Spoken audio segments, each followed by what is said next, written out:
In 2015, world leaders gathered together to set ambitious goals for the future of the global community. Hence, the conception of the 17 Sustainable Goals.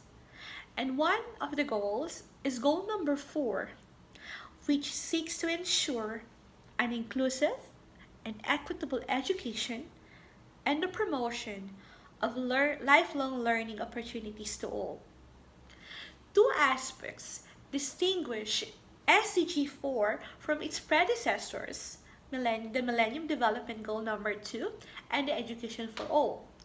Number 1, SDG4 is truly global. It calls and challenges every single country to participate and to call for a course of action, regardless of rich or poor country. Number 2, SDG4 puts education and learning outcomes at the front and center of the goal. The United Nations believe that education will play a key part in the attainment of the targets and the goals. Education will serve as a powerful vehicle to end the cycle of poverty, of gender inequality, and armed conflicts around the world. It calls for every single country to participate and put the targets and put the goal at the forefront of their national policies. Interestingly, the Philippines, as a UN member state, is an active advocate of education. And I would like to see on how the Philippines is translating the SDG4 into at a country level. Using the fishbone analysis, I tried to look into the challenges of the Philippines according to the paper presented by Ramon Bacani. The challenges in which, like any other countries around the world, is the Philippines experiencing and inhibiting our country to move forward towards the attainment of the goal or the realization of the goal. I have identified number 1, the lack of system-wide planning and coordination.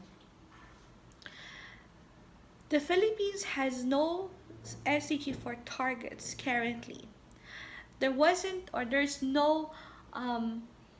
no monitoring happening. There's no national policy set to call each and every agencies to a course of action. The Philippines hasn't identified yet on how we can be, as a country, participate into the attainment of the goal. There hasn't been a draft or a law that will empower the actualization of SDG4 goals and commitments. I think linked into that factor is the lack of the involvement of the local government.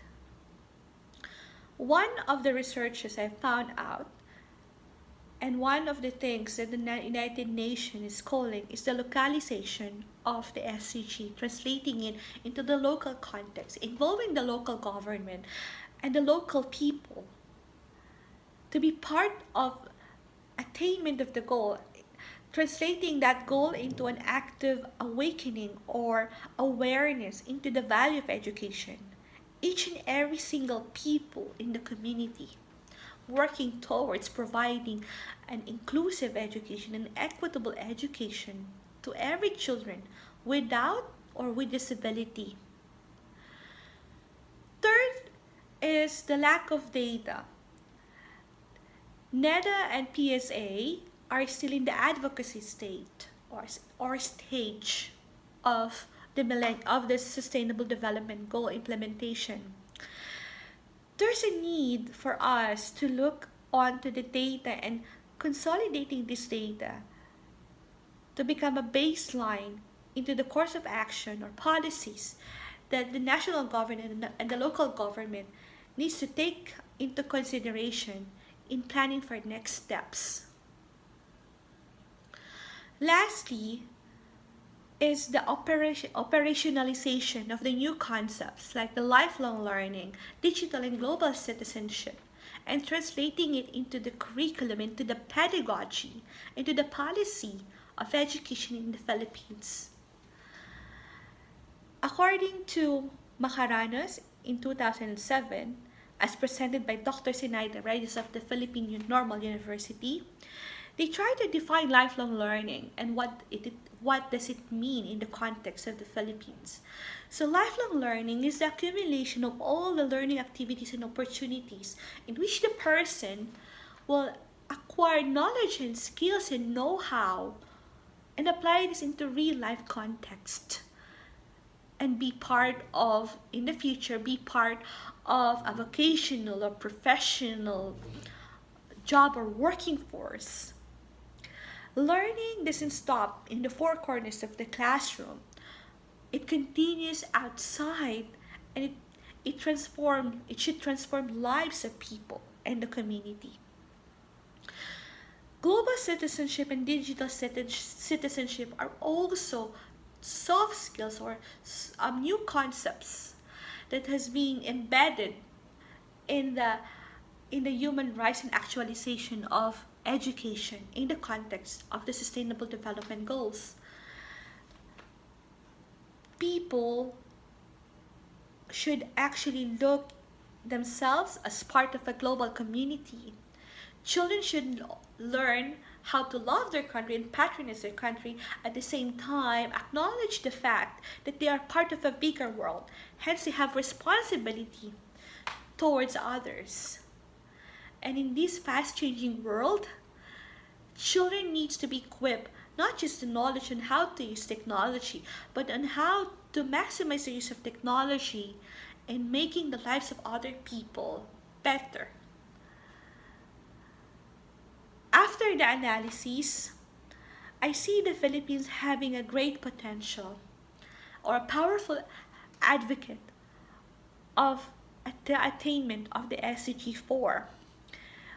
We are not far behind, but we should start progressing and we should all work together to attain and achieve the goal.